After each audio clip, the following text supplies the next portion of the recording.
Muy bien, mis amigos queridos, el texto para esta noche voy a leer 3 textos diferentes. El primero está aquí en Filipenses, capítulo 4, versículo 4. Dice así: regocijaos en el Señor siempre. Otra vez digo, regocijaos. Piensa en las palabras de Pablo. Él dice: hermanos, regocijaos en el Señor siempre. No dice cuando las cosas te vayan bien. No dice solo cuando tu mesa está harta. No dice solo cuando tienes un buen empleo y ganas un buen sueldo. No dice cuando toda tu familia está en buen estado de salud. El apóstol Pablo dice: regocijaos en el Señor siempre, siempre, en todo tiempo, en las buenas y en las malas, en el día y en la noche, en el invierno y en el verano. Regocijaos en el Señor siempre. Ahora, tú puedes decir, bueno, eso es fácil decir, pero no es fácil vivir. Pero yo quisiera que tú sepas que cuando Pablo escribió la epístola a los filipenses, estaba preso, estaba en la prisión. ¿Y por qué? ¿Porque había hecho algo malo? Porque cuando una persona ha hecho algo malo y va a la cárcel, pues por lo menos le queda la resignación de que está ahí porque merece, está ahí porque hizo algo de malo. Pero en el caso de Pablo, ¿qué cosa mala había hecho? Yo te hago una pregunta en este momento. ¿Tú crees que Dios cuida a sus siervos? ¿Dios protege a sus siervos? ¿Los defiende del mal, sí o no? Claro que sí. Te hago otra pregunta. ¿Y tú crees que Pablo era un siervo de Dios? ¿Sí o no? Claro que sí. Entonces viene la tercera pregunta. ¿Y si Pablo era un siervo de Dios? ¿Y si Dios cuida siempre a sus siervos, por qué razón Pablo estaba preso? Él no había hecho nada de malo. ¿Sabes por qué estaba preso? Por predicar el evangelio. Ahora, ¿Dios no debería cuidar a un siervo suyo que predique el evangelio? Sí, debería, desde la lógica humana, desde la perspectiva humana, sí. Al siervo de Dios que está cumpliendo su deber no debería pasarle nada de malo. Y sin embargo vinieron y lo prendieron y lo llevaron a la cárcel. Y ahora Pablo, desde la prisión, escribe a los filipenses. ¿Y qué les dice? Regocijaos en el Señor siempre. Y si leemos un poco más adelante, dice: regocijaos con cánticos y con himnos. Ahora, Pablo no estaba hablando una cosa teórica, una frase muy bonita de ser dicha: regocijaos en el Señor siempre, y que todo el mundo diga amén. No. Pablo estaba preso. Pablo estaba sufriendo, estaba pasando por el valle de la tribulación. Y él dice: regocijaos en el Señor siempre. Ahora tal vez tú me preguntes, pero ¿cómo es posible regocijarse en el Señor siempre? Está bien, en el momento de alegría, de felicidad, de abundancia, sí. Pero en el momento de tristeza, de dolor, de lágrimas, ¿cómo alguien se puede regocijar? Tú sabes que hay un desvío de conducta llamado masoquismo, que es la persona que busca el dolor y se alegra y se regocija con el dolor. Pero esto no tiene nada que ver con lo que Pablo está diciendo. Pablo dice: regocijaos en el Señor siempre, y él lo estaba haciendo en medio del dolor. Pero ¿cuál era su secreto? Voy a repetir el texto y vas a ver el secreto. Regocijaos en el Señor siempre, en el Señor. Si tú no estás conectado al Señor, ahí no hay manera de que te regocijes en medio del dolor y en medio de las dificultades. El secreto es en el Señor. Por eso el título de esta semana de predicaciones es Conectados. ¿Conectados a quién? Conectados a Jesús, relacionados con Jesús. Entonces, cuando tú estás conectado a Jesús, cuando tú vives una vida de comunión con Jesucristo, ayer dijimos, vas a aprender a amar. Y hoy te digo, vas a aprender a regocijarte en medio del dolor, en medio de las dificultades, y la vida va a tener sentido para ti. No solo las cosas buenas, también las cosas tristes van a tener sentido para ti. ¿Sabes? El dolor, las dificultades, los momentos difíciles no nacen en la mente de Dios. Por favor, nunca pienses que estás sufriendo porque Dios te está castigando, que estás sufriendo porque Dios te mandó el dolor para hacerte pensar porque tú te estabas portando mal. No, nunca pienses así. Dios mismo dice: mira los pensamientos que tengo acerca de ti, pensamientos de amor y no de odio, pensamientos de bien, no de mal. Mira los pensamientos que tengo acerca de ti, pensamientos de paz. O sea, de la mente del Señor, del corazón del Señor, solo salen las cosas que te hacen bien, nunca lo que te hace sufrir. El sufrimiento y el dolor no nació en Dios, nació en el corazón del diablo. Y cuando el diablo te hace sufrir, él te hace sufrir para llevarte a entender mal el dolor y a maldecir a Dios en lugar de maldecir al diablo. Si tú lees todo el libro de Job, yo le digo al libro de Job que es el compendio de la teología del dolor, o sea, tú tienes que estudiar el libro de Job para entender el misterio del dolor. Tú vas a ver ahí que el diablo se presenta un día a Dios y le dice, Señor, ¿has visto ahí? Dios le dice, ¿has visto a mi hijo Job, un hombre perfecto, bueno, temeroso de mí? Y el diablo le dice, claro, pues tú le das todo, le das una bella familia, le das hacienda, le das ganado, le das dinero, así cualquiera te sirve. Ahora, quítale todo eso para que veas que él te va a maldecir. Mira lo que el diablo dice, quítale todo eso. Pero Dios no quita nada. Dios jamás te va a quitar lo que te hace bien. Si Dios te quita, te va a quitar el pecado, la miseria, el vicio, lo que te destruye, lo que arruina tu vida, lo que malogra tu familia. Dios te va a quitar eso, pero Dios nunca te va a quitar lo que te hace bien. Es el diablo que te quita, porque si tú continúas leyendo el relato de Job, vas a ver que el diablo es el que le trae maldición, le trae el dolor, le trae enfermedad, le trae todo a Job, pero con un propósito, hacer que Job se rebele contra Dios y que piense que quien lo está haciendo sufrir es Dios y se revolte contra Dios. La propia esposa de Job habla palabras que fueron colocadas por el diablo en sus labios y le dice a Job, ¿por qué no maldices a Dios y mueres? Ya estás sufriendo tanto, ¿por qué no maldices a Dios y mueres? Ella no estaba hablando palabras de ella estaba hablando las palabras del enemigo, porque es el enemigo que te hace sufrir, es el enemigo que te trae dolor, y para traerte dolor muchas veces se sirve de tus propias actitudes, de tus propias decisiones equivocadas, porque el diablo no te echa el licor a la boca, a la fuerza, tú es que tomas. El diablo se sirve de ti mismo, de tus errores, de tus desvíos, de tus elecciones equivocadas. ¿Para qué? Para traerte dolor a ti mismo. ¿Y para qué? Para que pienses que Dios te está castigando. ¿Y para qué? Para que te alejes de Dios definitivamente y para que digas que Dios no te ama. ¿Cómo podemos regocijarnos en medio del dolor? Primero, estar conectados al Señor, pero en segundo lugar, déjame leer lo que dice aquí Juan capítulo 15, versículos 10 al 11. Mira, Jesús dijo estas palabras: si guardareis mis mandamientos, permaneceréis en mi amor. O sea, si tú dices, yo permanezco en Cristo, y si permanezco en Cristo, el diablo no me va a derrotar. Está bien, la palabra muy bonita, la frase muy bonita, pero ¿qué quiere decir permanecer en Cristo? Aquí viene Jesús y dice, si guardareis mis mandamientos, permaneceréis en mi amor. Si guardareis mis mandamientos, permaneceréis en mi amor. Así como yo, dice Jesús, he guardado los mandamientos de mi Padre y permanezco en su amor. Y después el versículo 11 dice, estas cosas os he escrito para que mi gozo, mi alegría, mi regocijo esté en vosotros y vuestro gozo sea cumplido. Aquí está el secreto. ¿Quieres tener la capacidad de alegrarte en las buenas y en las malas? ¿Quieres saber regocijarte, aprender a regocijarte en medio del dolor, en medio de las lágrimas? Hasta cuando un hijo tuyo se enferma, hasta cuando un hijo tuyo muere, aunque pierdas el empleo, ¿quieres encontrar gozo en esos momentos? Yo no digo que vas a levantar las manos al cielo y decir, Señor, muchas gracias porque he perdido el empleo. Muchas gracias porque mi hijo ha muerto. No vas a decir eso. Claro que vas a sufrir, claro que vas a llorar. Pero no te vas a desesperar porque en medio de todo eso vas a sentir paz en tu corazón. Regocijo, la alegría, el gozo de saber que Cristo está a tu lado, aunque no lo puedas tocar, aunque no lo puedas ver. Pero para experimentar esto que te estoy diciendo, tienes que estar conectado a Jesús.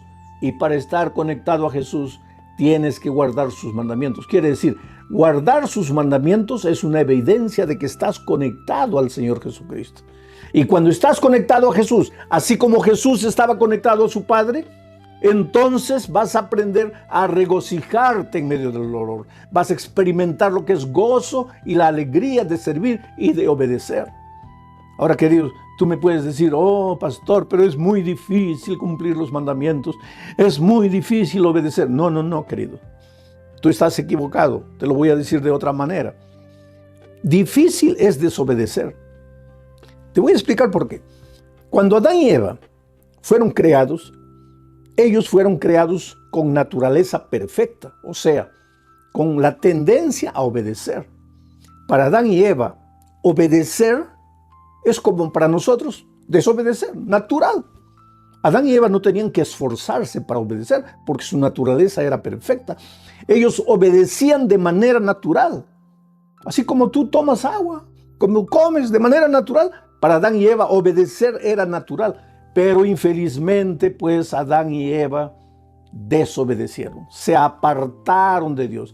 Y al apartarse de Dios, de cierta manera, ellos iban contra su naturaleza, porque su naturaleza era de obediencia.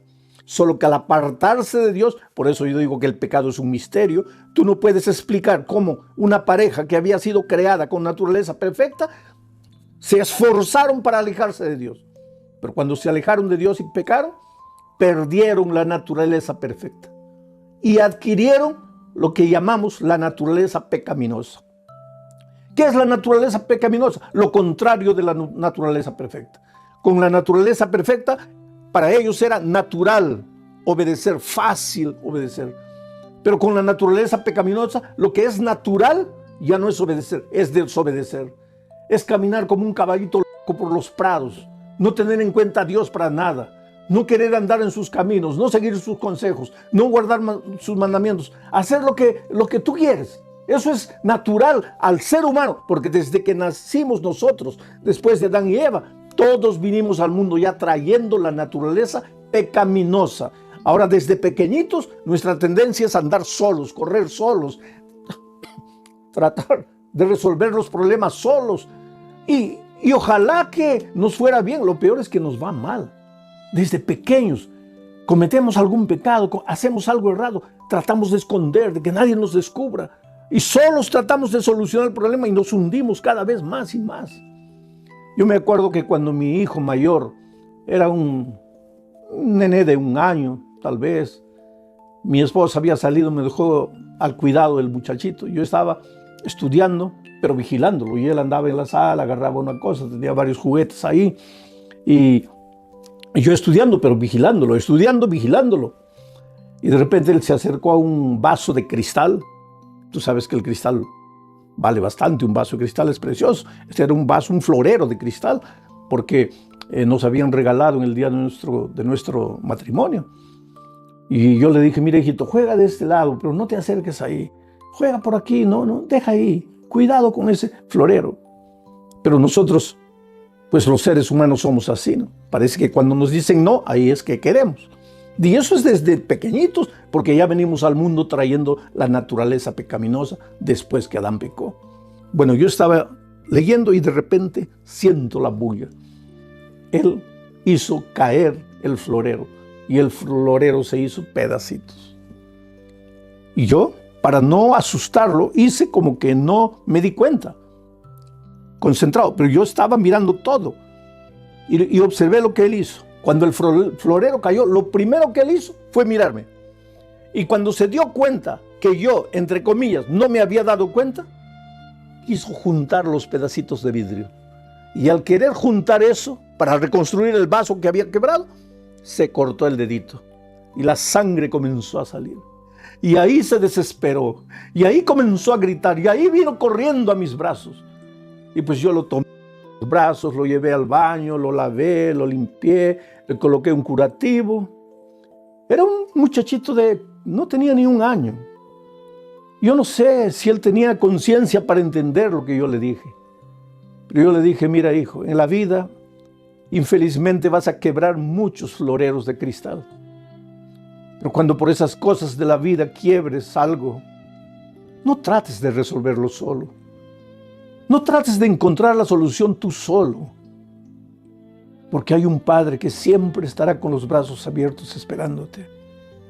Y en este momento yo te digo, querido, tal vez tú, por esas cosas de la vida, has quebrado el florero precioso de tu matrimonio. Has quebrado el florero precioso del respeto que tus hijos te tenían. Has quebrado el florero precioso de la confianza que tu jefe tenía en ti. En esta vida, ¿cuántas veces vivimos quebrando floreros? Las cosas buenas que Dios nos da, las arruinamos, las malogramos, las quebramos, las destruimos. Y después tratamos de escondernos y solucionar el problema con nuestras manos solos. Pero en esas horas recuérdate que tú solo estás perdido. Tú solo te vas a cortar el dedo y te vas a hacer sangrar. Tú no puedes, pero hay un Dios amoroso, un Padre amante que está siempre con los brazos abiertos. Tú puedes ir a Él y decirle: Señor, yo no puedo, lo he arruinado, he quebrado el florero, pero estoy aquí en tus manos. ¿Puedes hacer las cosas de nuevo? Y Dios es un Dios de segunda oportunidad, de tercera, de quinta, de milésima oportunidad. No tengas miedo de volver a Dios. Pastor, pero yo ya me he ido tantas veces. Pastor, pero yo ya he prometido tantas veces y no puedo cumplir. No importa, hijo. Ven a Jesús una vez y otra. Jesús solo no puede hacer nada por ti cuando tú no vienes. Porque Él no te puede forzar la voluntad. Él no puede hacer nada contra tu voluntad. Tú tienes que querer. Tú tienes que decir sí. Por eso Juan dice: permanecer en mí es estar conectado a mí. Y la evidencia de estar conectado a mí es guardar mis mandamientos. Y el que guarda mis mandamientos, entonces en medio del dolor, en medio de la aflicción, va a aprender a sentir gozo. Es una pena que muchas veces cristianos que están con la Biblia abierta llegan a la conclusión de que los mandamientos ya pasaron, de que los mandamientos ya no son necesarios, de que Cristo, al morir en la cruz, acabó con los mandamientos. Oh, querido, los mandamientos son eternos, porque Dios es eterno y los mandamientos son un reflejo del carácter de Dios. ¿Cómo puede alguien decir los mandamientos ya caducaron, ya acabaron? San Juan dice que el pecado es la transgresión de la ley. Ahora, si la ley ya no existe porque Cristo la clavó en la cruz, entonces el pecado tampoco existe, porque el pecado es la transgresión de la ley. Y si el pecado ya no existe, ¿de qué pecado la gracia nos va a salvar? Por eso a veces es una incoherencia decir: yo acepto la gracia pero rechazo la ley. Oh, querido, la ley tiene un lugar que no, el papel de la ley, la función de la ley nunca fue salvar. Tú no quieras cumplir la ley para salvarte. Tú eres salvo únicamente por la gracia. Por eso Jesús dice: permanecer en mí. Permanece en mí. No dice permanece en la ley, dice permanece en mí. Pero ¿cuál es la evidencia de que permaneces en mí? Que guardas los mandamientos. No que los mandamientos te salvan, sino que Cristo te salva. Tienes que ir a Él, entregarte a Él, vivir por Él, ser bañado por su gracia. Pero enseguida tienes que vivir una vida de obediencia por el poder que viene de Dios para ti.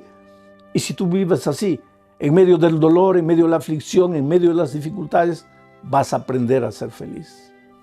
Tengo otro texto más aquí en Hebreos, y esto es interesante. Hebreos capítulo 11, versículos 24 y 25. Dice así: por la fe, tú eres un hombre de fe. El otro día encontré un amigo que me dice: yo soy de la fe, tú eres de las obras. Y este amigo no es miembro de mi iglesia, lógico. Entonces él me dice así: yo soy de la fe, tú eres de las obras. Entonces vamos a leer lo que dice el texto bíblico. Dice: por la fe, Moisés, hecho ya grande, rehusó llamarse hijo de la hija de Faraón. Por la fe rechazó. Ahora escucha lo que dice el siguiente versículo: escogiendo antes ser maltratado con el pueblo de Dios que gozar de los deleites temporales del pecado. O sea, Moisés, por la fe, tuvo que tomar una decisión. En un momento de la vida, él encontró dos caminos. Primer camino: ser maltratado con el pueblo de Dios.